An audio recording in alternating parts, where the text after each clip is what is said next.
안녕하세요. 10분 성경의 보통 목사입니다. 오늘은 마태복음 19장으로 한 장 묵상을 나누겠습니다. 혹시 마태복음 19장을 아직 읽지 않으셨다면 영상을 잠시 멈추고 19장을 먼저 읽고 오세요. 마태복음 19장입니다. 19장은 총 3개의 교훈으로 이루어져 있습니다. 먼저 3절부터 12절까지 나와 있는 이혼에 관한 교훈입니다. 바리새인들이 예수님을 시험하기 위해 이유가 있으면 아내를 버려도 되는지 물어보죠. 예수님은 그들의 질문에 하나님이 짝지어 주신 것을 사람이 나누지 못한다라고 답하십니다. 그러자 기다렸다는 듯이 모세 이야기를 끌어오면서 마치 예수님이 모세의 율법을 부정하는 것처럼 공격을 하죠. 그러나 예수님은 모세의 율법보다 더 높은 기준을 제시하신 겁니다. 예수님 당시는 지금보다 훨씬 더 남성 중심의 사회였거든요. 3절에 나오는 바리새인들의 질문을 떠올려 봐도 이혼은 쌍방간에 이루어지는 일이기보다는 남성이 여성을 버리는 일방적인 일이었습니다. 모세가 이혼을 허용했던 것도 간음이라고 하는 매우 제한적인 상황에서였죠. 그러나 이것이 남성들에게는 여성을 쉽게 버릴 수 있는 좋은 핑곗거리가 되었던 겁니다. 예수님은 이런 인식에 제동을 거신 것이죠. 그래서 이 말씀을 근거로 오늘날 이혼 문제에 대해서 옳다, 그르다 라고 단정 짓는 건 무리가 있습니다. 대신 확실한 건 예수님께서는 언제나 약자의 편에 서셨고 이혼 문제에 대해서도 동일하게 약자의 목소리를 대변하시고 그들 편에 서셨다는 사실이죠. 이어지는 13절부터 15절까지는 어린아이에 관한 교훈이 나오고 마지막 16절부터 30절까지는 부자 청년에 관한 교훈이 나오는 것으로 19장은 끝이 납니다. 앞에서 이혼에 관한 교훈을 조금 자세히 다루었다면 지금은 두 번째와 세 번째 교훈에 대해서 생각해 보려고 하는데요. 언뜻 이 두 교훈은 전혀 공통점이 없는 별개의 교훈처럼 보이지만 실은 이 두 교훈 간에는 공통점이 하나 있습니다. 그건 전에 하신 교훈의 반복이라는 점인데요. 먼저 어린아이에 관한 교훈을 보면 13절에서 예수님께 기도를 받기 위해 찾아 나온 사람 중에 어린아이를 데려온 사람을 향해 제자들이 꾸짖는 장면이 나오죠. 그렇게 꾸짖는 제자들에게 예수님께서 이렇게 말씀하십니다. 예수께서 이르시되 어린아이들을 용납하고 내게 오는 것을 금하지 말라.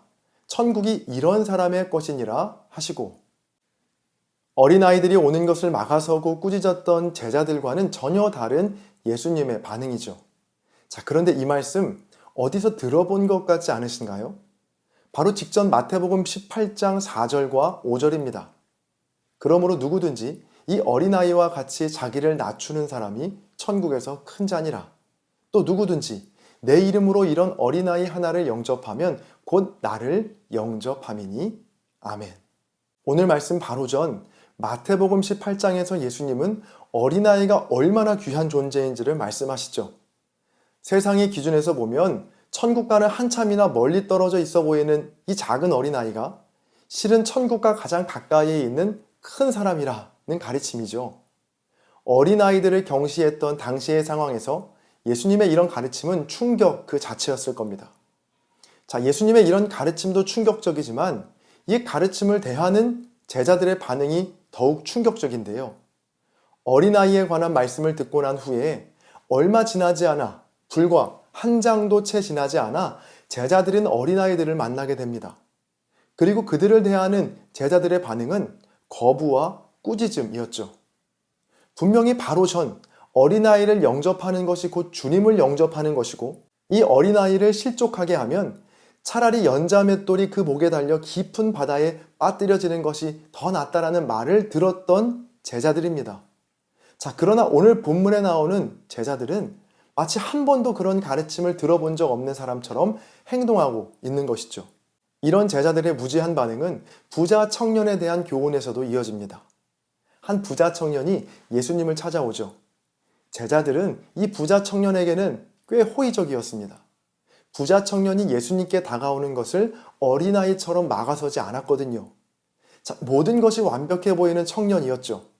재물도 많았고 도덕적으로도 흠잡을 것이 없었고 무엇보다 진지하게 영원한 생명을 추구하던 사람이었습니다. 예수님의 제자가 되기에 손색이 없는 조건이었죠. 자, 그러나 그는 결국 근심하여 주님을 떠납니다. 그 청년이 예수님을 떠난 데에는 소유를 다 팔아 가난한 사람에게 주고 나를 따르라는 다소 무리해 보이는 예수님의 요구가 결정적인 이유였습니다. 이렇게 근심하여 예수님을 떠나는 부자 청년을 향해 주님께서 말씀하십니다. 24절입니다. 다시 너희에게 말하노니 낙타가 바늘귀로 들어가는 것이 부자가 하나님의 나라에 들어가는 것보다 쉬우니라 하시니. 제자들은 이런 예수님의 가르침에 몹시 놀라며 25절과 같이 묻습니다. 제자들이 듣고 몹시 놀라 이르되 그렇다면 누가 구원을 얻을 수 있으리까? 제자들은 깜짝 놀랍니다. 도대체 자신의 소유를 다 팔아 가난한 자들에게 나눠줄 사람이 누가 있겠냐는 것이죠. 그런 사람들만 가는 천국이라면 누가 갈 수 있겠냐는 겁니다. 자, 그러나 이런 예수님의 요구는 이미 마태복음 13장에서 말씀하신 바 있습니다. 마태복음 13장 44절입니다. 천국은 마치 밭에 감추인 보화와 같으니 사람이 이를 발견한 후 숨겨두고 기뻐하며 돌아가서 자기의 소유를 다 팔아 그 밭을 사느니라. 아멘. 어찌 보면 이 부자 청년에게 하신 예수님의 요구는 마태복음 13장 44절의 반복입니다. 13장에서는 비유로 말씀하셨다면 오늘 본문 19장에서는 직접적으로 말씀하신 거죠. 다른 사람들은 몰라도 이미 마태복음 13장의 말씀을 들었던 제자들이라면 부자 청년을 향한 주님의 요구에 몹시 놀라워할 것이 아니라 당연하게 받아들였어야 합니다. 천국은 밭에 감추인 보화와 같아서 모든 소유를 다 팔더라도 사야만 하는 귀한 것임을 이미 들었기 때문이죠.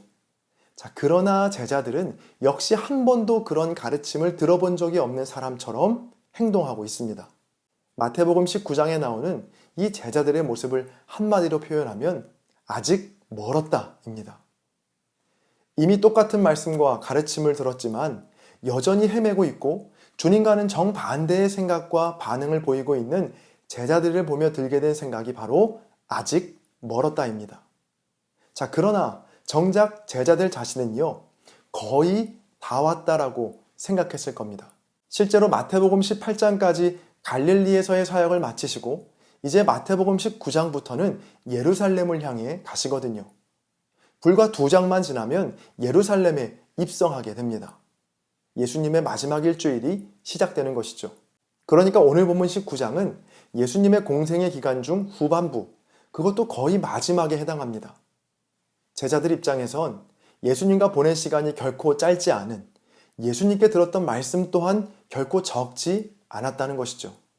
그러나 그들은 여전히 예수님과는 전혀 다른 생각과 반응을 보이고 있습니다. 거의 다 왔다라는 제자들의 생각과는 다르게 주님을 닮기에는, 또 주의 말씀대로 살기에는 아직 멀었다라는 것을 발견할 수 있죠. 여러분, 오늘 본문의 제자들의 모습이 낯설지가 않습니다. 수십 년을 들어온 말씀 중 단 한 말씀조차도 살아내지 못하고 지난주에 들은 말씀도 실천하지 못하는 연약함이 우리 모두에게 있기 때문이죠. 신앙생활의 연수가 점점 쌓여갈수록 예수님을 깊이 알아갈수록 거의 다 왔다라는 고백보다는 아직 멀었다라는 한숨이 더욱더 자연스러운 우리입니다. 자, 그렇기 때문에 오늘 주신 말씀이 더욱 소중합니다. 마태복음 19장의 마지막은 이렇게 끝이 납니다. 30절입니다. 그러나 먼저 된 자로서 나중되고 나중된 자로서 먼저 될 자가 많으니라. 아멘. 저는 이 말씀을 이렇게 다시 읽습니다. 그러나 거의 다 왔다라고 생각하는 자는 아직 멀리 있는 것이고 도리어 아직 멀었다라고 고백하는 자는 가장 가까이에 있을 것이다. 예수님은 천국 문 앞에 거의 다 왔다라고 생각했던 부자 청년은 떠나 보내셨지만 천국 문과는 가장 멀리 떨어져 있다라고 여겨진 어린아이들은 품에 안아주셨습니다. 기억하십시오.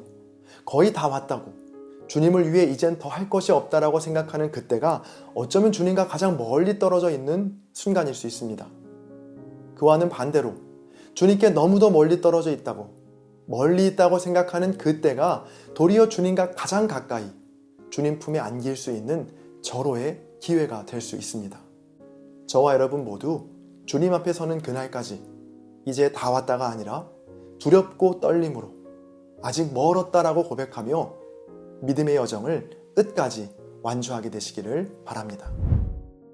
지금은 댓글 작성 시간입니다. 오늘의 영상을 통해 아니면 여러분 각자의 묵상에서 발견한 은혜와 도전들을 댓글에 남겨주세요. 댓글에 적기가 부담스러우신 분들은 좋아요와 공유로 한장 묵상에 동참해주세요. 또 영상 밑에 있는 알림 표시를 누르시면 조금 더 편하게 한장 묵상에 함께 하실 수 있습니다.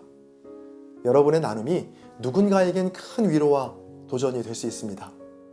찬양 들으시면서 댓글 남겨주시고요. 저는 다음 영상에서 뵙겠습니다. 감사합니다.